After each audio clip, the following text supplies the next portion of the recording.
tem o superficial de Jesus. Então a gente vai se aprofundar um pouquinho no propósito de Jesus. Qual o propósito de Jesus? Por que Jesus ele tem que fazer parte das nossas vidas? Amém? Então vamos lá. Antes da gente ler a palavra, né, de texto que vai servir de base para a gente estar pregando, vamos colocar primeiro aí Lucas 9, versículo 51. E essa passagem é muito legal, porque ela acontece um negócio aí muito inusitado. E foi isso que me chamou a atenção para falar sobre Jesus. Lucas 9, 51. Pode permanecer sentado em reverência. Só me acompanhe na leitura para que a gente possa desfinhar e destrinchar essa palavra da melhor forma possível na direção do Espírito Santo de Deus. Diz assim a palavra do Senhor: e aconteceu que, completando-se os dias da sua assunção, manifestou o firme propósito de ir a Jerusalém, e mandou mensageiros adiante de si, e indo eles, entraram numa aldeia de samaritanos para lhe prepararem pousada, mas não receberam, porque o seu aspecto era como de quem ia para Jerusalém. Só até aí. Amém? Para a gente entender um pouco o personagem de Jesus, o propósito de Jesus, no Velho Testamento ele aparece basicamente em muitos lugares, mas ele tem um destaque maior em dois lugares. O primeiro deles é em Gênesis capítulo 3, versículo 15, quando seu próprio pai vê Adão e Eva após caído, e ele desfere ali uma sentença tanto para a serpente, que era o próprio diabo, para Adão e para Eva, e no final ele diz assim para a mulher: olha, nascerá da sua descendência alguém que vai esmagar a cabeça da serpente. Ali ele estava falando de Jesus. No dia que Deus falou isso, até o dia que se cumpriu isso, foi aproximadamente 2.500 anos. Mas aconteceu. Depois a gente vem, e eu vou destacar ele porque ele foi considerado e chamado, além dos profetas maiores, ele foi chamado também de profeta messiânico. O que é um profeta messiânico? É um profeta que mais falou do Messias, que é Isaías. E no capítulo 9, Isaías enfatizou que esse menino estava perto de nascer. E quando Isaías falou isso, já era aproximadamente 700 anos que faltava para esse menino nascer. Aí vem um outro personagem chamado João Batista e faz um anúncio também da chegada de Jesus. E diz: olha, vai chegar ele, e ele está breve, está vindo aí, e ele é maior do que eu, e ele vai fazer coisas maravilhosas. É bom que se diga que a necessidade de Jesus ter vindo aqui na terra, e a gente precisa se aprofundar muito em Jesus, porque até o propósito de Jesus vir, o propósito do nome Jesus, o propósito da existência de Jesus, já tem gente que tem dificuldade. Agora imagine a dificuldade de você não entender por que Jesus teve que vir aqui. A vinda de Jesus ao mundo, ela tem 3 pilares básicos, entre outros. A primeiro deles ele veio pagar uma dívida. Ele veio pagar uma dívida que eu e você tínhamos com Deus.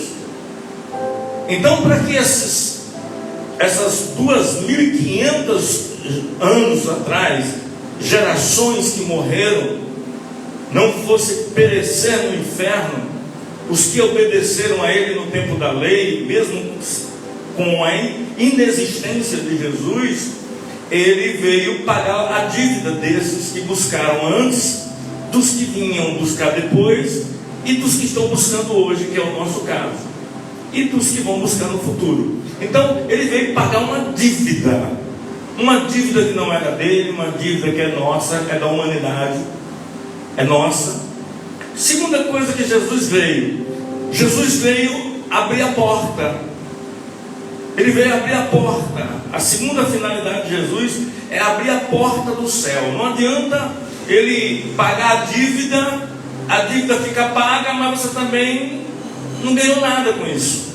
Não tem para onde ir. Qual a finalidade de ter pago a dívida, né? Como diz o próprio ditado da Bíblia no mundo, de que vale o homem ganhar o mundo inteiro e perder a sua alma. Então assim, de que adianta Jesus pagar a minha dívida e depois ir morar no inferno?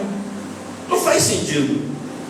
Então ele veio pagar a dívida, ele veio abrir a porta, e aí ele veio fazer uma coisa que é muito interessante, que eu acho que vocês ainda não pararam para observar, que antes no Velho Testamento, não sei se vocês lembram disso, mas Deus, desde Adão até Malaquias, Deus falava com o povo através da sua manifestação, da sua glória, da nuvem de fumaça, da coluna de fogo, da nuvem de glória. Mas em momento nenhum você vê, exceto no Jardim do Éden, quando ele fala no plural, façamos o homem a nossa imagem e semelhança. Ali estava o Pai, o Filho e o Espírito Santo. Mas quando eles caem, quando a geração vai se tornando de mal a pior, a gente percebe que a atuação direta, o contato direto era sempre Deus. E era Deus e os profetas, Deus e os juízes, Deus e os patriarcas. Era sempre Deus. Deus na linha de frente, sempre. Quando Jesus chega na terra, acontece um alvoroço muito grande na face da terra, porque assim como no tempo de Moisés, o faraó ficou sabendo que ia se levantar um líder para libertar o povo, e faraó não tinha noção de quem era esse líder, e esse líder era Moisés. Faraó decretou que todo homem macho que nascesse naquela época deveria morrer, porque faraó temia esse líder levantado pelo Deus Todo-Poderoso. E não foi diferente no tempo de Jesus, quando Herodes também viu os rumores de que estava vindo um líder salvador, que abriria a porta, que pagaria a dívida, que estava para nascer. Herodes disse a mesma coisa: todo macho que nascer, vocês devem matarem, porque nesse tempo eu não quero líder nenhum se levantando contra mim. Tanto é que para Jesus nascer, coloca para mim aí, acho que é Lucas 2:7, para Jesus nascer, ele teve dificuldade, a mãe dele teve dificuldade com ele na barriga, para ter ele, para ter um lugar para ter ele. E disse assim: e deu à luz ao seu filho primogênito, envolveu-o em panos e deitou-o numa manjedoura. Aí diz o quê? Porque não havia lugar para eles na estalagem. Não havia lugar para eles na estalagem. Agora vamos para Lucas de novo, 9:54. Foi o texto que a gente começou a ler. Vê se tem a ver com alguma coisa com isso. 52, né? Que a gente viu? Isso. 51. E aconteceu que, completando-se os dias para a sua assunção, ou seja, Jesus já estava indo embora, manifestou firme o propósito de ir a Jerusalém.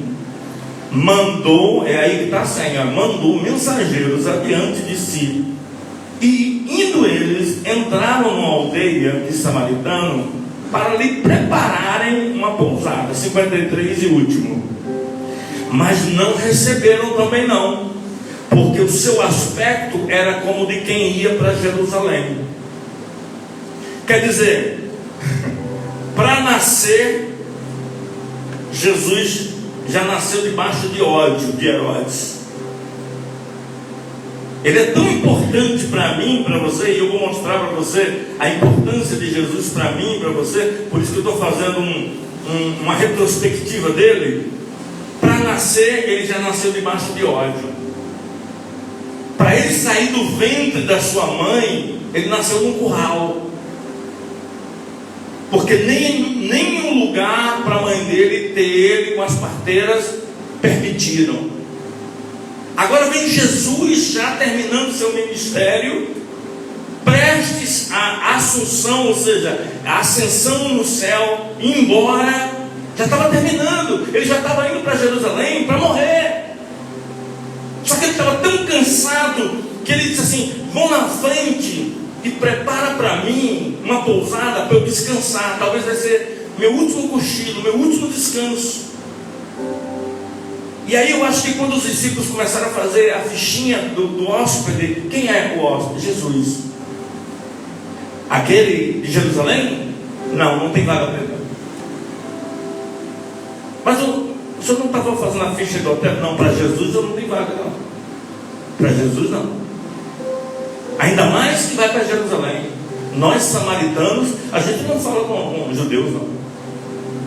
É eles lá e nós cá.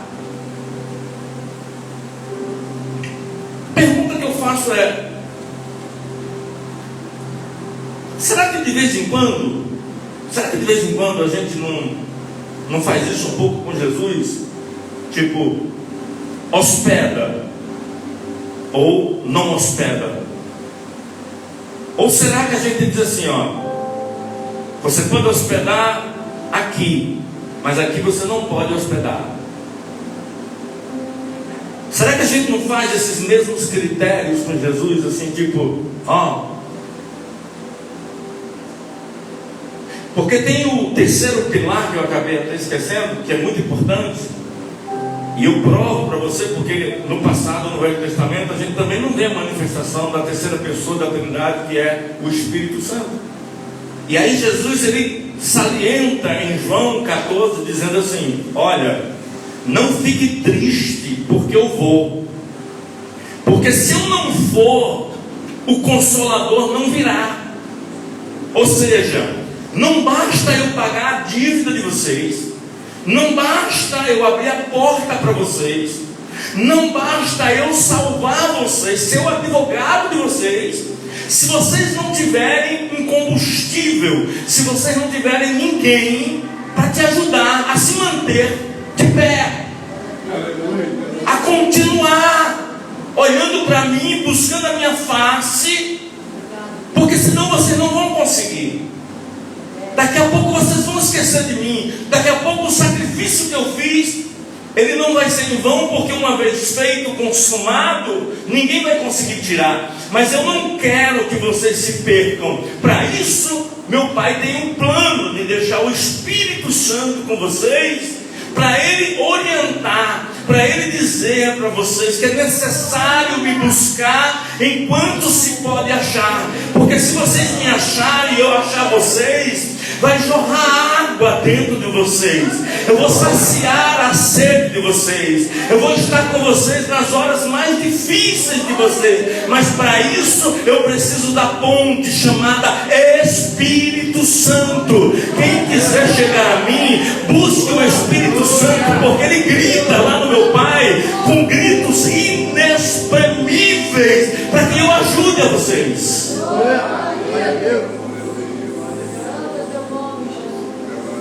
Irmãos, em Isaías 43, o Senhor diz assim: antes de mim nunca houve Deus, depois de mim não haverá outro Deus igual a mim. Aí ele fecha dizendo assim: agindo eu, quem impedirá? Mas você sabia que por uma questão de leis, de ética, você sabia que Deus, ele deixa a cargo de Jesus a defesa, as instruções, tudo ele deixa a cargo de Jesus. Por quê? Porque foi Jesus quem veio como homem, pagou o preço e a dívida. A honra, a glória é de Deus. O próprio Jesus disse assim: eu não faço nada de mim mesmo, mas eu faço aquilo que meu pai me pede. Então essa coisa relativa, eu tenho Jesus, a chamada força do hábito, né? Quando você está com um problema, Jesus, meu Deus, Jesus, aconteceu isso, Jesus tem a misericórdia.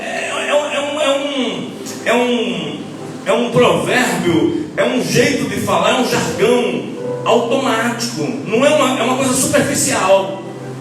Mas quando você sabe de fato quem é Jesus na sua vida, quando você é amigo de Jesus, quando você é parceiro de Jesus, quando você tem noção de quem é Jesus, você diz assim: não, eu não vou me abalar com isso, porque eu sei do Deus de quem eu tenho crido. Eu sei que o meu Deus, Ele ressuscitou, Ele vive, Ele reina, Ele está sentado à direita do Pai. Não, eu não vou me abalar. Essas coisas não vão me abalar, porque eu conheço Jesus. Jesus Ele vai me ajudar de alguma forma.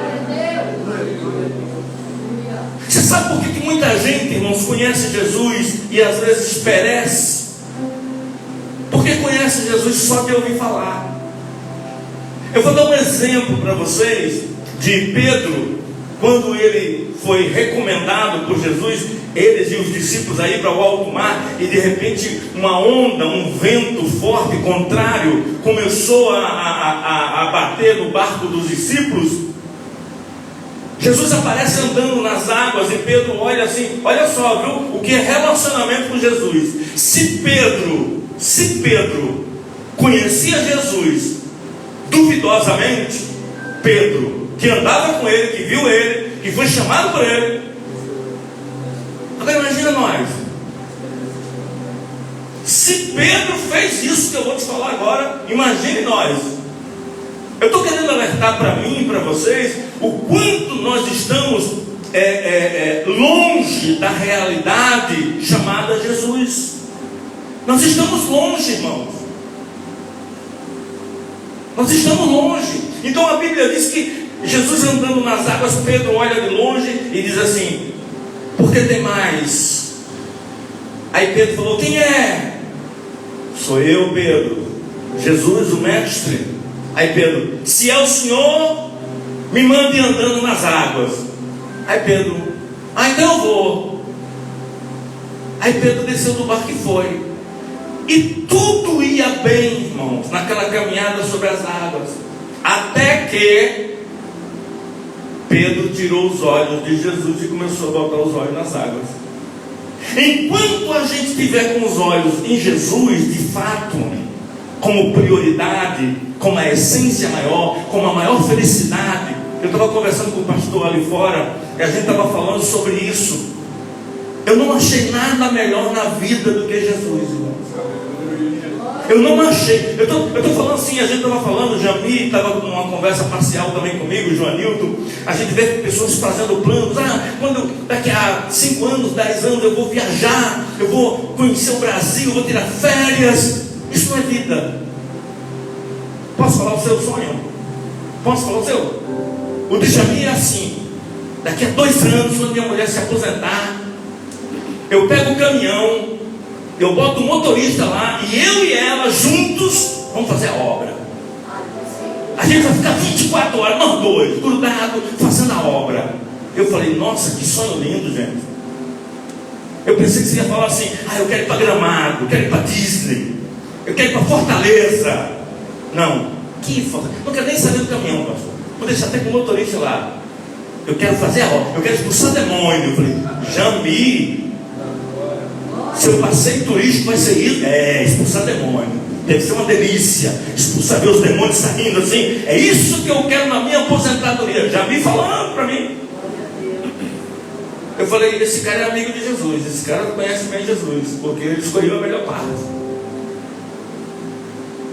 Então a gente precisa, irmão, tomar muito cuidado de priorizar Jesus e não ter Jesus, esse Jesus abstrato, esse Jesus de ouvir falar, esse Jesus que só quando a gente precisa recorre a Ele. Não! A gente tem que amar Jesus incondicionalmente, até porque, como disse, acho que foi foi a Raquel, não sei quem foi aqui, o que darei eu ao Senhor pelo que Ele já me fez? Irmão, o que Ele já fez por mim e por você, já é suficiente para você e eu viver felizes o resto da vida, andar com Ele, saber que Ele nos satisfaz, que Ele é a razão de tudo, e é com Ele que a gente quer viver daqui até a glória celeste, para sempre, para sempre, para sempre, para sempre, para sempre, para sempre, para sempre, para sempre, para sempre.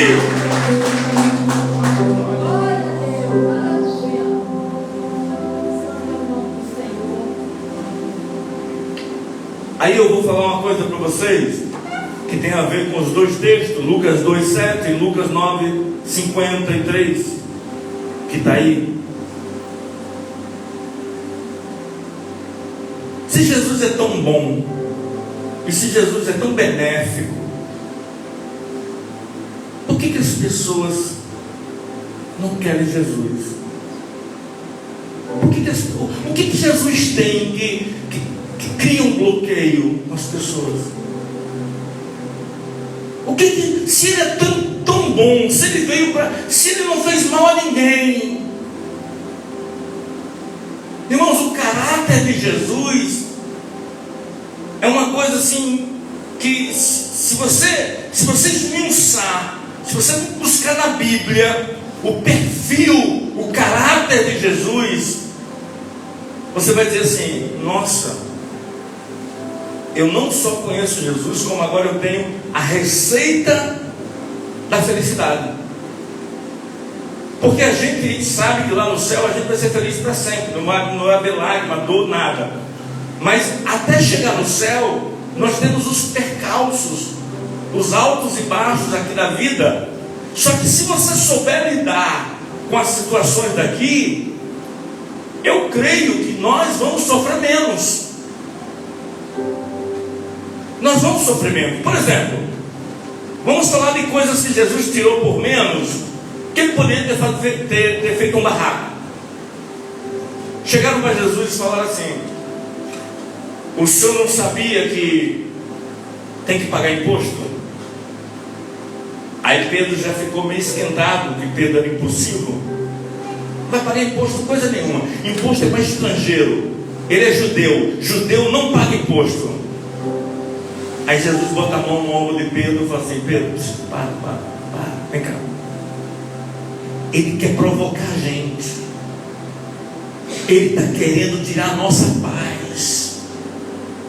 Vai ali, ó, naquele lago, pega um peixinho, tira a espada, paga o meu e o seu imposto. Mesmo não tendo obrigação, paga. Ai dele que está cobrando injustamente de mim, mas paga. Olha só, evitou um problema. Evitou. Olha a sabedoria dele. Evitou. Aqui nesse texto, ele evitou outro problema.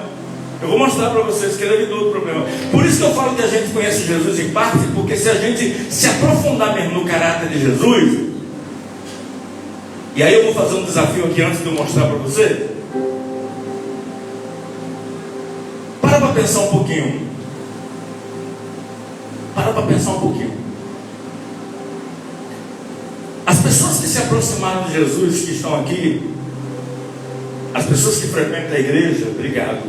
As pessoas que frequentam a igreja, as pessoas que tiveram, eu não digo uma experiência, porque uma experiência com Jesus é uma coisa fenomenal.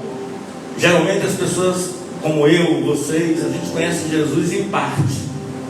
Experiência com Jesus é você bater o olho assim num cego, num paralítico e dizer: está curado, levanta agora e anda.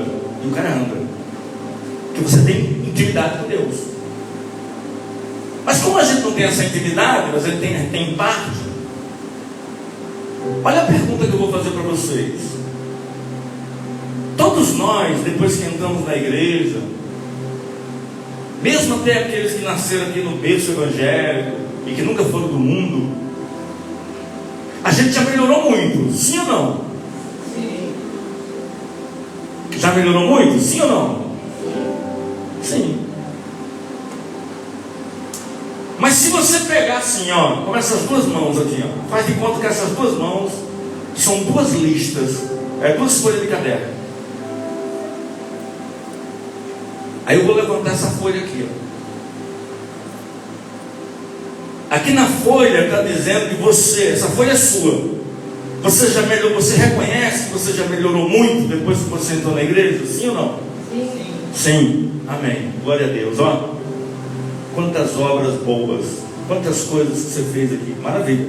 Bênção. Parabéns para vocês. Para mim também. Eu estou nessa lista aqui. Agora vamos pegar outra lista. Mas tem a lista que a gente ainda não mexeu nela e ainda não melhorou nada. Está do mesmo jeito. Alguém tem essa lista aí também? Que não conseguiu mexer nela ainda? Eu também tenho. É a lista que Jesus ainda não repousou, não se hospedou nela. Por que essa lista Deus não muda?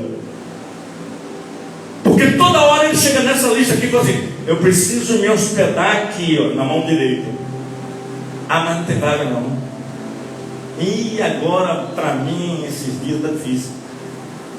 Eu sei que o senhor quer entrar, fazer um reboliço aqui, ó, aí tem um negócio aqui para me fazer, que vai me custar choro, lágrima, ó, tem arrependimento, tem perdão, tem orgulho, tem ego, tem um monte de... Isso, nossa, já não estou muito bem não. Eu acho que essa evolução minha aqui já está bom, não está não? Não, Jesus, não, eu quero mais de você, eu quero mais. Eu quero um lado que você ainda não mexeu. Deus não quer tocar aonde já foi transformado. Deus quer tocar aonde ainda não foi transformado.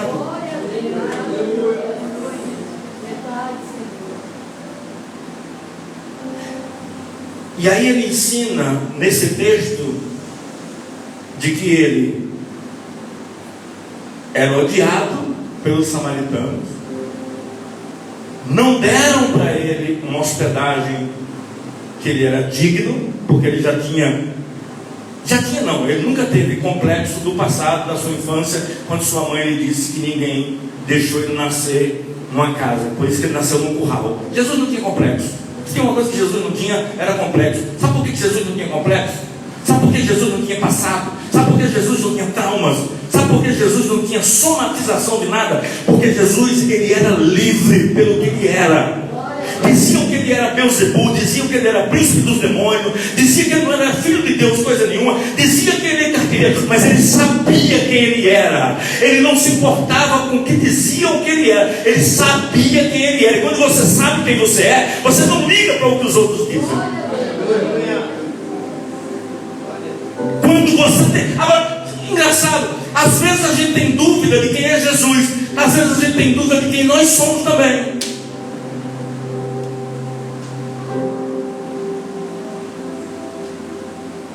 Sabe por que a gente tem dúvida? Vou te explicar por quê. Tem um ator americano, isso aí foi notório, todo mundo tomou conhecimento. Se eu estiver errado, Mateus, você me corrige o nome dele.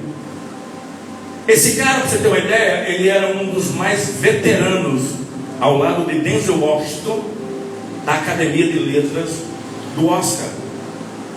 Esse cara já ganhou vários Oscars. Os filmes desse cara não era qualquer um que ele pegava não. Ele simplesmente escolhia os filmes que realmente projetavam o seu personagem em mais fama. Ele tinha o privilégio de escolher qual era o filme que ele queria e o que ele não queria. Ele era respeitado na academia. Até que, acho que o ano passado, ou retrasado, o Will Smith, é isso? Will Smith. Até que o ano passado a esposa dele estava com câncer, careca, fazendo leucemia. E aí o apresentador foi lá e tirou umas gracinhas, fez umas piadinhas com a mulher dele. E aí ele na hora não aguentou, foi lá e deu um soco no cara. Sabe o que aconteceu com ele? Olha, o Will Smith hoje, nesse momento, estou falando porque eu pesquiso, ele está em profunda depressão. A academia de letras expulsou ele da academia. Não tem perdão. O mundo não te perdoa, Jesus te perdoa. O mundo joga o teu passado na tua cara, Jesus não, ele joga o teu futuro. O Will Smith foi expulso da academia de letras. Nenhum diretor chama ele para filme, coisa nenhuma. E a esposa dele diz que ele só vive em depressão dentro de casa. Direto, ele não quer nada da vida mais.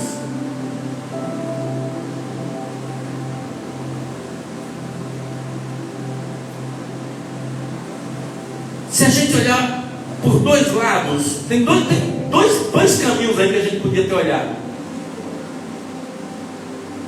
O Will Smith não vigiou e ele foi tirar satisfação publicamente com um cara a respeito de uma brincadeira com a esposa dele. Aquilo podia ter passado despercebido.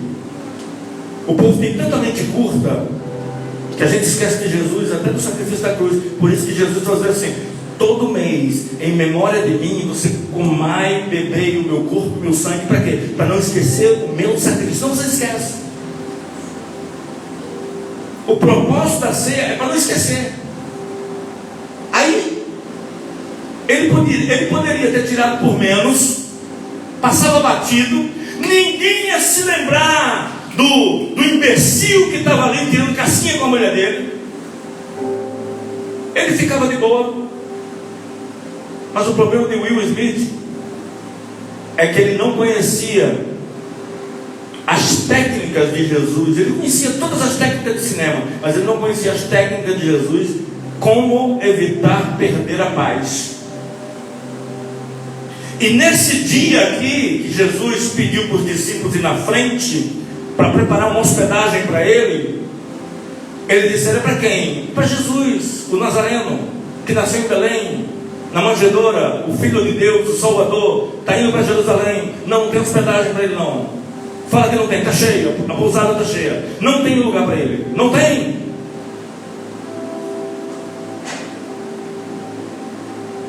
Agora escuta. Se você fosse os discípulos de Jesus, especialmente se você fosse João e Tiago, que foram os dois designados para isso. Se você fosse numa pousada, vamos supor que, meu Deus, Coronado. Você foi no Coronado. Eu quero um quarto para Jesus. Baixa temporada. Tem quarto? Tem quarto. Quanto que dá o quarto? R$200 a diária. Tudo certinho na hora de preencher, quando você botou o nome lá. Quarto para Jesus Cristo Nazareno. Aí o cara, não, para ele eu não alugo não. Se fosse você alugando um quarto para Jesus, Jesus não tinha chegado no hotel ainda não, e o cara dissesse para você que não alugava, você faria o quê? Bom, eu sei que tem gente que nem ia brigar por Jesus. Esse problema é meu, é dele. Quando ele chega, ele tudo. Mas quando você é apaixonado por Jesus, você toma até as dores de Jesus, mesmo sem precisar defender ele, porque ele sabe se defender. Mas quando você toma as dores de Jesus, irmão, isso é igual amigo. Um amigo de verdade é aquele que chora com você, é aquele que passa pelo vale da sombra da morte com você, é aquele que está com você nos momentos mais difíceis da sua vida. Talvez você faça isso com pessoas, mas não espere que as pessoas façam com você, porque é comum as pessoas esquecerem o que os outros fizeram por elas. Assim como é comum os cristãos, os membros, as pessoas, a humanidade esquecer o que Jesus fez por elas. É comum. Mas vamos voltar aqui para o assunto. Então, o que vocês acham que vocês fariam? Eu acho que a gente faria isso. Vamos lá? 54. E os seus discípulos, Tiago e João, vendo isso, não, esses meninos deviam ser sergipanos. Não, ele devia ser da Paraíba, do Sergipe, de algum, para falar desse jeito. E os seus discípulos, sabendo que ninguém queria hospedar Jesus, vendo isso, disseram: Senhor, Senhor, Jesus estava acabando de chegar. Senhor, quer que a gente faça como Elias? Pede para descer fogo do céu em cima dessa pousada aqui e queima tudo. Rapaz, Jesus olhou para um lado de João e Tiago e falou assim: rapaz, pelo amor de Deus, vocês fizeram 2 escândalos comigo.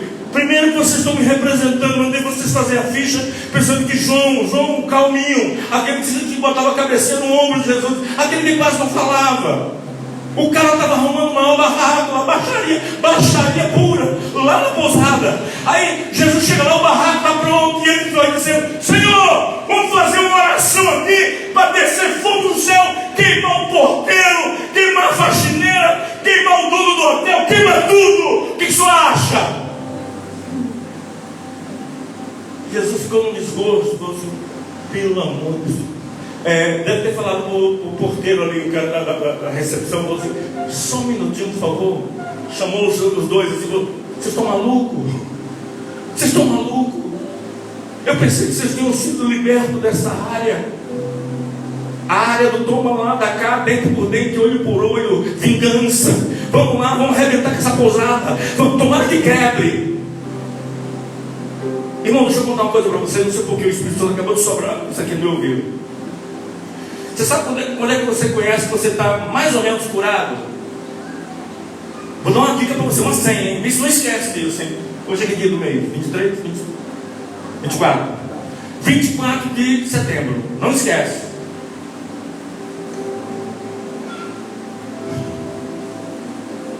Como é que eu sei que eu estou mexendo nessa lista de cá que eu nunca deixei Deus mexer? Como é que eu sei? Quando você vê pessoas que te fizeram mal, se dando bem, e você torcer por elas, aplaudir elas, e ainda orar por elas, dizer: Senhor, dá mais, abençoa mais. Mas não de hipocrisia, de coração: Senhor, abençoa, abençoa. Eu quero tudo de bom para essa pessoa. Mas sabe o que a gente faz? A gente faz igual João e Tiago: bem feito, toma, Jesus está dando no lombo, isso aí, bate mesmo, Jeová. Aí Jesus disse: rapaz, vocês estão igual João e Tiago, pedindo fogo. Agora, olha, para a gente terminar, olha a lição que Jesus dá de como evitar os problemas, como mexer nessa outra área que a gente não deixa mexer. E é fácil, não dói. 55. Voltando-se, isso é Jesus, voltando-se, porém, repreendeu os discípulos. Ou seja, o que vocês fizeram foi muito mal. Vós não sabeis de que espírito sois? Porque o Filho do Homem não veio para destruir a alma dos homens, mas para salvá-la. Agora segura aí e termina. E foram para outra pousada. O Coronado não quer não? Vamos por 4 estações. Beleza, deixa lá. Esquece do Coronado. Mas você não vai pedir fogo pelo menos para o Coronado? Não. Vamos, pelo contrário, vamos orar para Deus abençoar o Coronado. Vamos por 4 estações. Mas mestre, fizeram uma desfeita. Larga, isso é orgulho, isso é ego. A gente veio aqui para salvar eles. Se eles estão odiando a gente, se eles não gostam da gente, esquece eles. Vamos mudar de cenário, vamos mudar de lugar, vamos mudar de pessoas, mas não vamos bater de frente mais. A gente perde muitos amigos, irmãos, e muitos relacionamentos que a gente perde. Eu vou te falar por 2 motivos que você perde relacionamento. Primeiro, você abre a guarda. Você abre a guarda para pessoas que nem Jesus consegue mudar. Como é que você vai mudar alguém que Deus não consegue mudar?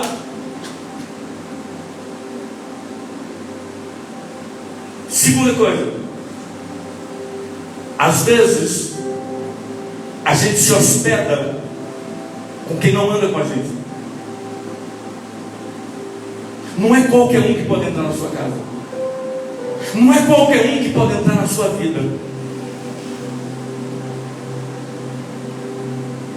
Não é qualquer um que você pode contar os seus segredos, porque hoje ele é seu amigo, amanhã ele vira seu inimigo, e ele pega seus segredos e ele coloca distorcido para outras pessoas. Mas sabe por que ele faz isso? Porque ele é da turma de Tiago e João. Joga fogo, destrói eles, acaba com eles. Você quer saber se você está curado? Comece a amar os seus inimigos. Comece a orar por aqueles que te perseguem. Comece a abençoar aqueles que não vão para a tua cara. Essa é o que está na outra lista da mão, que até hoje a gente não mexe. Mas a gente vai mexer hoje. Porque essa mão aqui, olha, eu fiz questão de fazer essa dinâmica. Essa mão aqui é a mão que a gente vai dar para Jesus e dizer assim: anda comigo. Vamos colocar? Anda comigo, porque se o Senhor me conduzir pelas águas, seja lá por onde for, a minha mão que eu não deixava ninguém mudar, se as águas, diga para Deus, do mar da vida quiserem, vamos ficar de pé e adorar a Deus. te afogar, Segura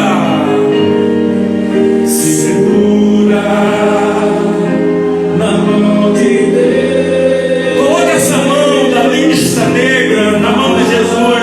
Diga: Jesus, segura na minha mão que eu não consigo mudar. Se as tristezas dessa vida quiserem te sufocar, Segura na mão de Deus e vai. Segura na mão de Deus. Segura na mão de Deus. pois Ela